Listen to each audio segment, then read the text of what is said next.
the home of inspiration every day. Most people give up on themselves easily. You know the human spirit is powerful. From news, countries across the globe have been hit by the COVID-19 virus. Views, there's a global trend to see an increase in GBV incidences, specifically domestic violence. Sports, What's he say? It's a really good ball. It's Shabalala. and music to inspire you every day.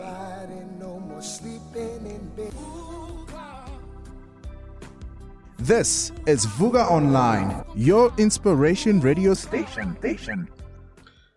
Good evening and welcome to another edition of The Cycle right here on Vuga Online Radio with me, your host, Mogale Mothale. Thank you so much for streaming this evening. We appreciate you so much because we know that you could have been elsewhere, but you chose to stream right here on Vuga Online Radio. This is The Cycle, the show that comes to you every Monday from 6 until 7 p.m. Thanks to my colleague Mogale Mothale for the news bulletin. He will be coming back at 7 p.m. to bring you the latest in the news. On The Cycle this evening, we are unpacking the Budget 3.0 as it was delivered by the Minister of Finance, Enoch Godongwana, last week in Cape Town, and Liso Mdutyana from the Institute for Economic Justice will be joining us to help us unpack the Budget 3.0. What do you make of the Budget 3.0? We know that the first budget did not actually make it to Parliament because as we were all waiting on that day, and we just saw that the minister was nowhere to be seen, the president was nowhere to be seen, and we started thinking that something is not right here. And of course, the Speaker of Parliament then told us that the budget will not be presented on that day, and there were rumors that actually there was a 2% hike or proposal to hike the VAT by 2%, and that was widely rejected. And the budget 2.0 came with a revised VAT hike of 1%, and that was also rejected 0.5% in the first in this financial year, and then next year there will be another increase. And of course, we have had a whole lot of views with regard to the VAT hike, and of course, it's safe to say that it was widely rejected by majority of South Africans, not only opposition parties that even took that matter to court, but actually majority of South Africans said we cannot afford that, given the fact that our economy is not growing, given the fact that we are under stress, financial stress. It cannot be that the government brings another burden on the poorest of the poor. So that budget was also rejected. And of course, now we have budget 3.0 without the VAT hike. So Liso Mdutyana will be helping us to unpack that. But just before we go into the conversation that we'll be having with Liso Mdutyana, we will go into our key highlights of the week. But this week, we are going to be focusing more on the U.S. visit by the president. What do you make of that visit, that moment in the Oval Office? Many have shared their views, saying that South Africa lost an opportunity to correct the myth and the misconceptions of this country by the American President Donald Trump. I'm not sure if I agree to that, because at that moment, what you do when you are with someone like Donald Trump who have chosen to believe a lie, do you spend time to really play into his hands and try to come up with numbers and say, no, in fact, these are the correct numbers, what you have is not correct? That, for me, that was just going to irritate Donald Trump, and that moment could have been a disaster, an embarrassment for us as South Africans, but more so for him and his team that was with him in the Oval Office. We have seen people like Johan Rupert in the house, and else, the golfers. And I think that was a good strategy for the president to take people whom Donald Trump knows personally. These are his personal friends. These are the people whom he will listen to. And I think for me, that was a good strategy to take him along. Another good strategy was to take John Steenhuisen, the Minister of Agriculture, to say, come with me, come and explain to this man that actually the portfolio that we oversee, there are farmers, white farmers who are happy with South Africa and the expropriation of land without compensation, because they know that there is security of tenure, there is security in terms of the land that they own. So that was a very interesting moment to watch. But we are going to have this right after the break. We are going to take a break. When we come back from the break, we are going straight into our key highlights of the week. But before we do that, let me just remind you how to get in touch with us. We are at VUCA Online on all our social media platforms. We are at VUCA Online Radio on Facebook, on X, as well as on Instagram. Please stay in touch with us as we take a break. We'll be back right after this short break. Stay tuned. How do you know the life or personal coach you're about to work with is who they say they are? How do you know if they can do the job? At the Africa Board for Coaching, Consulting and Coaching Psychology, we can tell you. So, before you share your secrets and spend your money, check with us first. Visit www.abccccp.com or call us on 012-751-7608. The ABCCP, the professional body for coaches.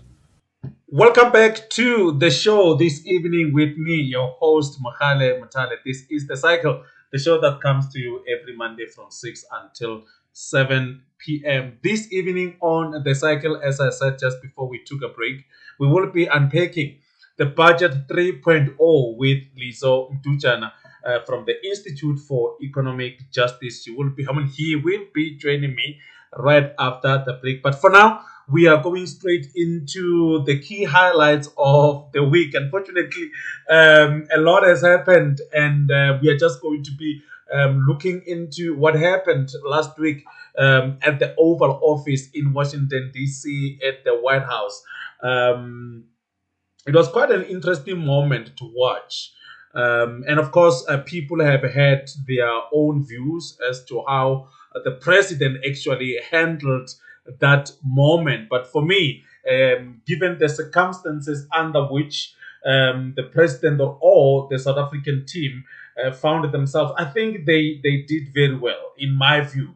I think it was more than just a diplomacy. For me, I will say it was a masterclass for calmness, emotional intelligence, strategy, and vision. And maybe let me just give you maybe a few reasons why I think the president did well under the circumstances under which he found himself. I think he was able to stay calm under the pressure because the whole thing, according to the reports, it was an ambush. The president went in with the impression that they are going to start with lunch, and then they can actually have discussions. Some of the matters that which Donald Trump had issues with, maybe they can iron them out in the private lunch that they were going to have. But unfortunately, from after signing the visitors book, he went straight into the Oval Office, and this was not actually part of the plan. But for me, I think he was able to stay calm. Composure, I think, is quite important. It's a secret weapon in a way, especially if you find yourself in a situation like where the president found himself. His composure for me was notable. I think it was a masterclass, as I said, on strategic communication and statesmanship. Keeping the mission clear, I think he was able to stay focused relentlessly, if I can put it that way, on issues of jobs and economic growth. Throughout the conversation, he consistently brought it back to South Africa's urgent needs for trade, investment, economic growth, and job creation. And I think also his demeanor spoke volume for me, because his body language, his tone, the way he actually conducted himself, I think for me that was a man who was actually mastering his emotional intelligence. And again, he was actually very very composed. He stood his ground, even when Donald Trump kept, saying things that were not true. But again, how do you approach someone like Donald Trump, who has convinced himself that what he believes, even though it's a lie, but he convinced himself that this is true, and he is willing to stand firm on those grounds. So what do you do, even if you are to come with counter, perspective, even if you are to come with counter, numbers to say actually what you are saying, Mr. President, is actually not true. Looking at South Africa, I mean, we have a lot of black people who are being killed on a daily basis. It's not only white people who are being targeted, it's everybody, because the problem is actually crime. It's not really pointed or actually targeted at a particular race. It's not actually targeted at white people, but also black people are being targeted because it's a crime issue. So what do you do? Because this man is someone who is not willing to believe that, even though you are trying. Because it's not like Donald Trump doesn't know the facts, in my view. It's not like he doesn't know. He knows the facts, but he chooses to ignore the facts. I don't think Donald Trump doesn't know that majority of South Africans are black people who are being killed on a daily basis. It doesn't mean that Donald Trump does not know that there are farm-made people who are working, black people who are working in farms, who were put under, who were killed and fed to pigs, black farmers who were killed and put inside. Actually, that man was actually put inside a coffin while he was still alive. A man in Limpopo who was killed, and the farmer said that he thought he was a monkey. Those kind of things. It's not like Donald Trump doesn't know this. But anyway, let me take you straight into the Oval Office last week. It was quite interesting to watch the moments as they unfolded in the Oval Office. Let's start here with Donald Trump actually answering a question with regard to what will it take for him to believe that actually there is no white genocide in South Africa. Let's take a listen.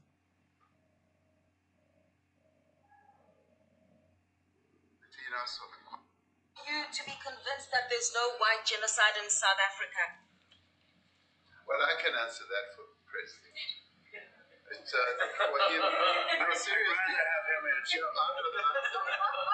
It will be. Our president will respond to you. It will take President Trump listening to the voices of South Africans, some of whom are his good friends, like those who are here. When we have talks between us around a quiet table, it will take President Trump to listen to them. I'm not going to be repeating what I've been saying. I would say if there was Afrikaner farmer genocide, I can bet you these three gentlemen would not be here, including my Minister of Agriculture. He would not be with me. So it will take him, President Trump, listening to their stories, to their perspective. That is the answer to your question. But Mr. President, President Trump. we have we have thousands of stories talking about it. We have documentaries, we have news stories, and that. Is Natalie here? Somebody here to turn that? I could show you a couple of things, and I have to. It has to be responded to. Yeah, sure. We have. Let me see the articles, please, if you would, and turn the lights down. Turn the lights down. At this moment, when Donald Trump said, turn the lights down, that's when Donald Trump was actually going to be playing a video clip of Julius Malema singing Dubuli Bunu in a stadium packed with EFF members and singing along, and said, that's exactly what I'm talking about. But, I mean, even if the president was to say, but actually, that song has been ruled by the highest court in the land not to necessarily mean that literally we must take out guns and shoot the Afrikaners. That wouldn't make any difference to Donald Trump. So, but anyway, like I said, what you do when you are with someone like Donald Trump who chooses to believe a lie even when a truth is actually right in front of him. Lord, let's take a listen to what Johan Rupert had to say.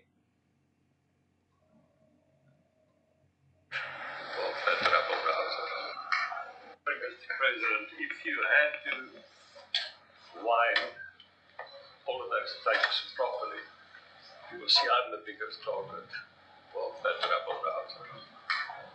Number one for over 10 years, Mr. Malema. In fact, the first time I met him, he was in a youth league with that gentleman. And look how he's changed. Right. We have too many deaths, but it's across the board. It's not only white farmers, it's across the board. And we need technological help. We need Starlink at every little police station. We need drones. I actually got drones donated for the peace parks to stop elephant poaching. And his predecessor stopped the importation because he said the United States would spy on us. Well, that was Johan Rupert trying to correct the myth that actually it's not only white farmers who are being killed in South Africa, but it's across the color. I mean, even black people are being killed. Let's take a listen to what Singizwa Losi, the president of COSATU, who was also in the Oval Office, had to say with regard to this. The importance of us growing the economy. We have always emphasized when you were here and kept on coming and negotiating on AGOA that the 600 US companies that are based in South Africa, as you said, President Ramaphosa, 500,000 jobs will be wiped out. We need more foreign direct investment in our country. We are not just talking about those that will lose employment, but you're talking about over 40% of people that are unemployed, that have no hope of ever finding a job. And we think that, correctly, as they have said, that we need to deal with the issue of porous borders in our country so that everyone that comes in is documented. We also need to, and I would have thought that the minister would address the issue of land expropriation and how the policy works in South Africa. Recently, President, as you were preparing to come here on the news, in, I think it was in Natal, there was a handover of farms. And white farmers were saying, we are donating the land, but also there's a willing buyer, willing seller in South Africa. So there is no expropriation without compensation, but it is a willing buyer, willing seller. And that white farmer was even saying, President, that the government is even paying more in buying the land than what the land is worth for. Well, that was Singizwa Losi. Actually, the clip that I'm looking for is where she's actually studying by correcting Donald Trump to say, actually, it's not only white farmers who are being killed, it's issues of crime, criminality is the issue, not necessarily white people being targeted. Let's just take a listen to what John Steenhuisen had to say. Was precisely to keep those people out. Has been an opposition party for over 30 years. Chose to join hands with Mr. Ramaphosa's party. Was precisely to keep those people out of power. We cannot have those people sitting in the union buildings making decisions. And that is why after 30 years of us exchanging bombs across the floor in Parliament and trying to get one over on each other, we've decided to join hands precisely to keep that lot out of government, because the day they get in to the doors of the union buildings in South Africa or control of our parliament, that's what you're going to see. And that is why this government, working together, needs the support of our allies around the world so that we can strengthen our hand, grow our economy, and shut the door forever on that rabble. Well, yes, that was John Steenhuisen speaking at the Oval Office, just correcting some of the things that Donald Trump has been saying. But really, earlier in the week, in the Senate, Senator Chris Van Hollen in the United States also had some very interesting things to say about the white genocide, quote unquote, in South Africa. Let's take a listen.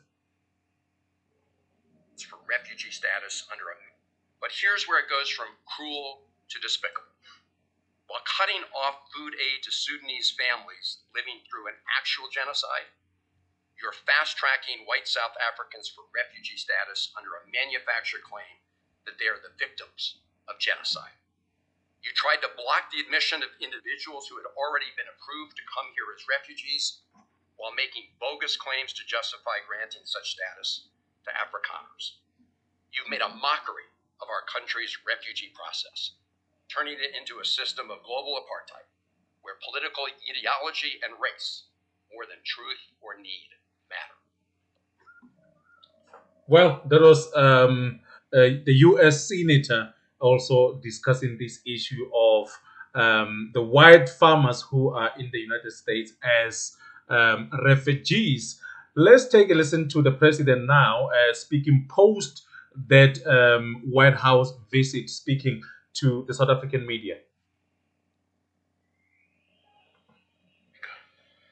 What do we want? We want U.S. companies to come and invest in South Africa. That is a real deal for us. We want foreign direct investment. And to do that, we've got to create a conducive environment for FDI, for foreign direct investment. And where, for instance, in the past, we've been able to do so and attract U.S. companies and utilize regulatory frameworks such as instead of BEE compliance, you could have equity equivalence. And U.S. companies have embraced that. That shows that they are willing to go along with our regulatory framework, which we have crafted to attract investors to South Africa. And many other countries utilize a variety of ways to do that. I know, for instance, I was reading that when Tesla wanted to build a gigafactory, car manufacturing factory in China, they were required to have Chinese partners. And they had a negotiation with the Chinese government, and in the end, they dispensed with that regulatory compliance and allowed Tesla to invest directly as a sole company in building a giga car manufacturing facility in China. So what did the Chinese do? They crafted their own regulatory framework, and they were able to come up with a creative way of enabling an investment to take place. Well, that was the president speaking after that White House moment where he was speaking to South African media, and of course even the media from the United States as he was concluding his state visit to the United States of America.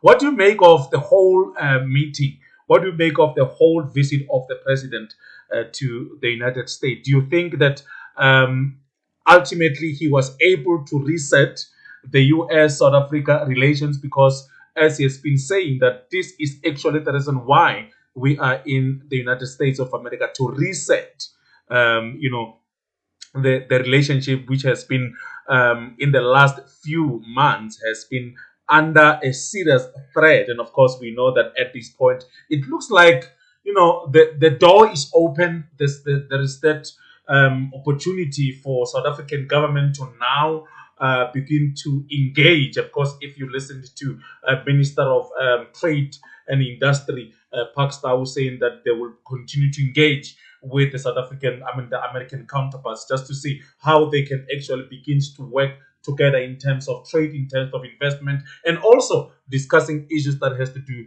with tariffs. We are going to leave it here for the key highlights of the week. Unfortunately, this was the biggest story. We even forgot that Deputy President Paul Mashatile was actually in France on a working visit to discuss investment and trade with the French government. But we were actually consumed by the state visit of the president to the United States. We are going to take a break. When we come back from the break, we are going straight into our conversation this evening. We will be talking to Liso Mdutyana from the Institute for Economic Justice, and he will be helping us to unpack the Budget 3.0. We are back right after this short break. The Africa Center for Work-Based Learning is a professional development center for professionals who aim to improve their professional standing.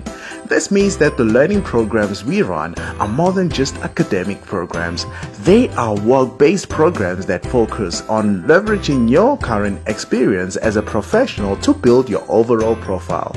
A year down the line, the Africa Center for Work-Based Learning is developing into a preferred center for professional development in Pretoria, with 8 professional development faculties including accounting, teaching, entrepreneurship, as well as IT and many more.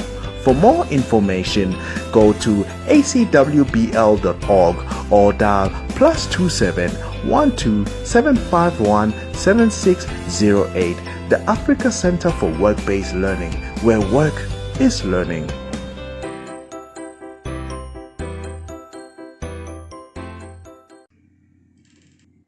Welcome back to The Cycle this evening with me, your host, Mogale Mothale. On the line, I am now joined by Liso Mdutyana from the Institute for Economic Justice. He will be helping us to unpack the Budget 3.0 as it was presented by Minister of Finance last week. This has been a moment we have been waiting for. We know that the first budget was rejected. The second one was also rejected. And of course, we have Liso to just help us to unpack that. Liso, good evening and welcome to VUGA. Thank you so much, Mogale, for having me, and I'm glad to be here to discuss the budget.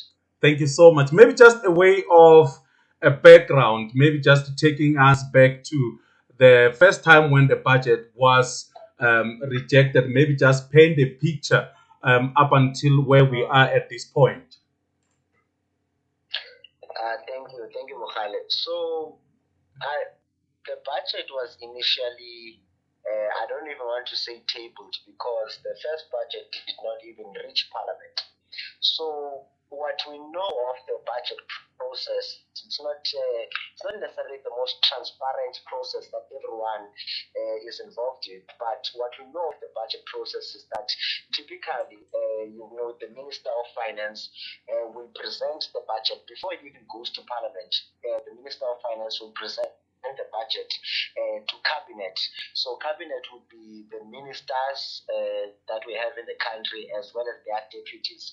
And typically at that stage, the budget will have to be scrutinized by these different ministers of the different departments and then approved. And then once that happens, only then does the budget go to Parliament. And because in South Africa we have had this big change in the political landscape, where the ANC is no longer holding the outright majority, we have in the cabinet ministers from different political parties that may have interests or processes that are a bit different to how the ANC was used to operate. So then what we saw with the first budget is that even at the stage of the cabinet, it was rejected, which is not typical. What as a country we are used to is that at the stage of cabinet, when the ministers deliberate, usually the budget just passes through seamlessly, and then by the time it gets to Parliament, it's also kind of a tick box exercise, because the Minister of Finance will have known that the budget has support, has majority support, so it has basically very little risk of not passing. But of course, we did not see that happened, and the main reason for that was because there was the proposed increase to VAT, which is a tax on many of the goods and services that we buy as citizens. So that was rejected, and then once it was rejected by cabinet, the Minister of Finance did not even bother tabling it because it was highly likely that the Democratic Alliance or its parliamentary representatives would have rejected it. So it did not go ahead. So this kind of forced the Minister of Finance to reconsider the VAT which was proposed, and then we got to Budget 2.0, which still had a VAT proposal, a proposal to increase VAT, but at a lower level and at a phased-in level. So instead of the 2 percentage point which was proposed in Budget 1, it was now a VAT which was going to be phased in. It was going to be 0.5% percentage point for this year, and then another 0.5 percentage point for the following year.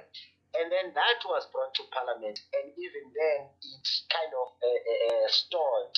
And what we saw was a court case to try and take down the VAT increase, which was ultimately unsuccessful. It was a court case driven by the political parties such as the EFF and the Democratic Alliance in rejection of VAT increase. And then again, that forced the Minister of Finance to come back, to go to the drawing board and then come back with a new budget that wouldn't have this VAT increase that was struck down by the court. So that is the context or chaos that has been happening in the South African landscape. And I must say, Buti, for us who have been advocating for Parliament and political parties to really scrutinize, to challenge National Treasury on the proposals that it has, this was very welcome. This was a very welcome development, because in the previous years, as much as we had been making noise that the budget is unjust, it is targeting the poor instead of targeting the rich for ways to raise revenue, this was really the first time where these calls were heard. And in the run up to this budget, which was tabled by the minister, people have been talking about the fact that this budget should be people's budget, people-centered. Do you think that the minister was able to bring that balance in terms of bringing a budget that is people-centered? So in our assessment, and it's still early days, we want to do a further investigation in many of the proposals that have been put in this budget. But in our assessment, we would say this is very, very, very far off from being a people's budget. And the reason we are saying this is because we are looking at what the minister is proposing to spend in the current year, in the following year, and in the year after that. So the variables that to look at is what is called non-interest spending. So this is really the spending towards things like education, healthcare, community development, economic development. And what we see in this budget is that there is a reduction in the increases that have been put in the previous two budgets. So the budget 2.0 in March and the budget 1.0, which was not really tabled but put forward in February. So the increases, the difference between the additional spending that is proposed for this year is about 52.9 billion. So the budget takes away about 52.9 billion that was put forward in the previous budget. On top of this, we see that this non-interest spending, so spending on the essential things that are used by the public, it declines when you account for inflation in next year, which is 26-27, and in the following fiscal year, which is 27-28. And what we see is that part of this reduction in spending and part of this decline is concentrated on what are called frontline services. So these would be things like education, healthcare, and defense. So the minister in the previous two budgets that were not successful, had said that these frontline services would see an increase of 75 billion in budget one and an increase of 70 billion in budget two. But now all of a sudden we are seeing that there will only be an increase by 41 billion, which is a drastic drop from the previous two budget. And the basic elements of a people's budget is that the government fully funds the services that are used by the general public to improve their livelihood and to fund the programs that aim to take the general public away from the disadvantaged economic positions in which they sit. So there is no sense in which this is a people's budget. And with the scrapping of the VAT, one will say that we had a 75 billion rands deficit, meaning that we had to go and look for this money elsewhere. And one of the things that the minister presented was an increase in the fuel levy, which we know that it will have a negative impact on the people who are using public transport. Do you think that was the only option, or this was the option that the minister had no choice but to actually go for the fuel levy increase?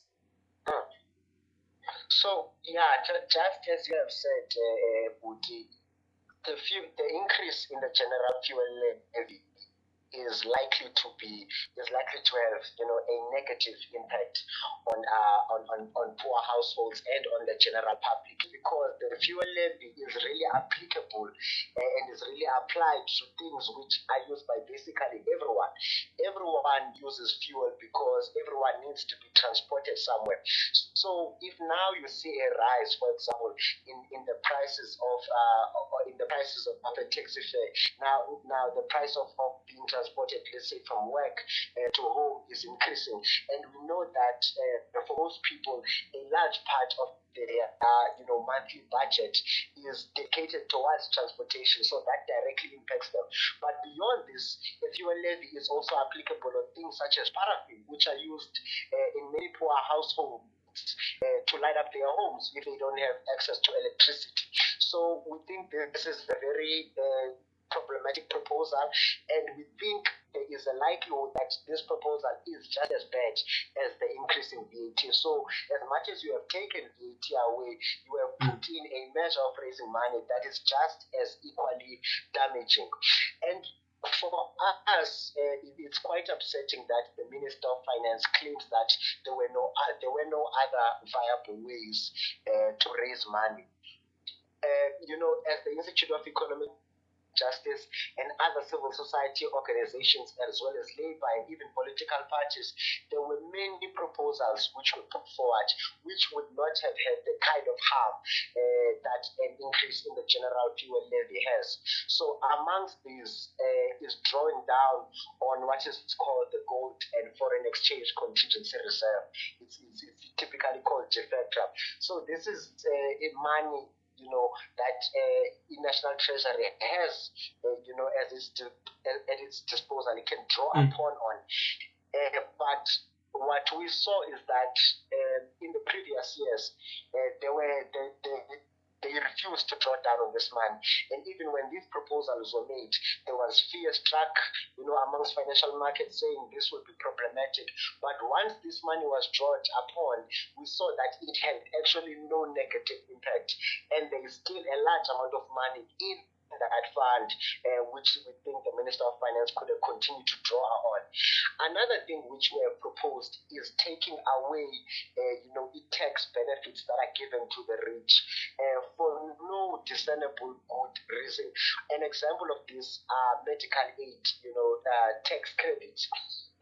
We think the state, the government has no obligation or even a need to encourage high-income individuals to use the private healthcare system.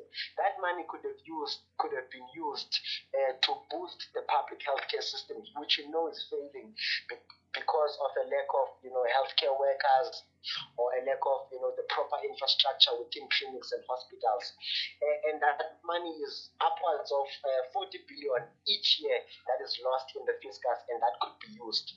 Another proposals which were put forward, which is not necessarily an immediate proposal, but one that can be put in place maybe in the next 5 or 3 years, is a wealth tax. We know wealth is quite concentrated in South Africa, and taxing it even at low rates would bring about a lot of revenue that would enable the government to spend without necessarily having the negative impact on poor households that an increase in the fuel levy would have.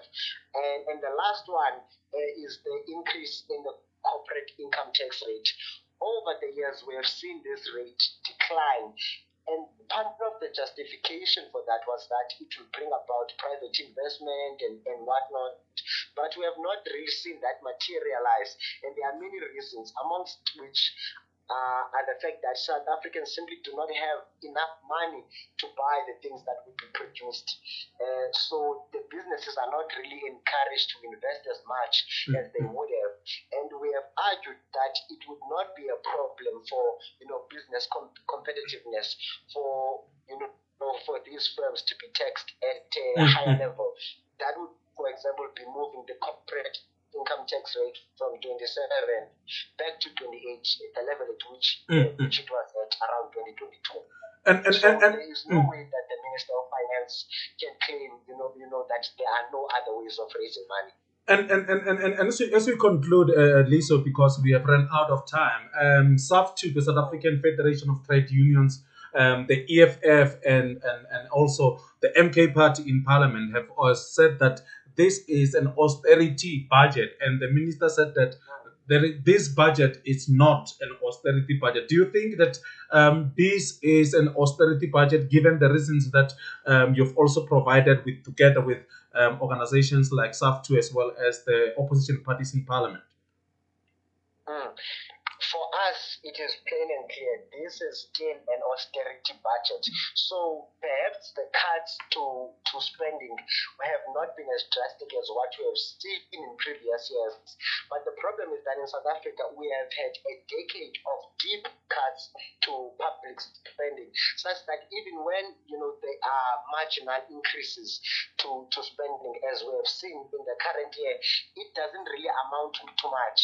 And the reason we define it as an austerity budget is because you are doing these spending cuts in the context of very low economic growth, and economic growth that has been low not only this year but in the previous year, and is still projected to, and the economy is still projected to grow at a very slow rate in the upcoming years, a rate that is clearly not sufficient to absorb, the millions of people that are jobless.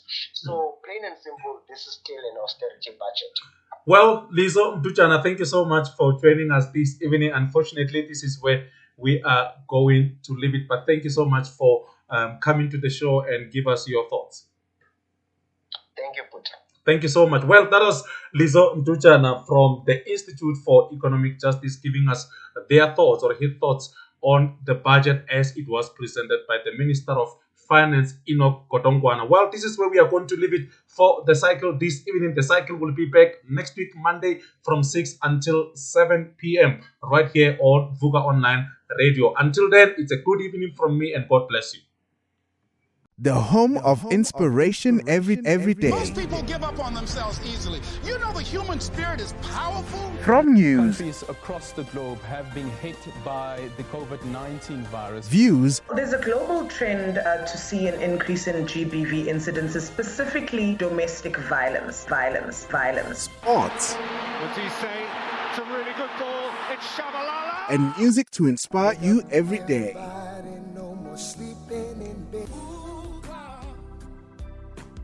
This is Vuga Online, your inspiration radio station.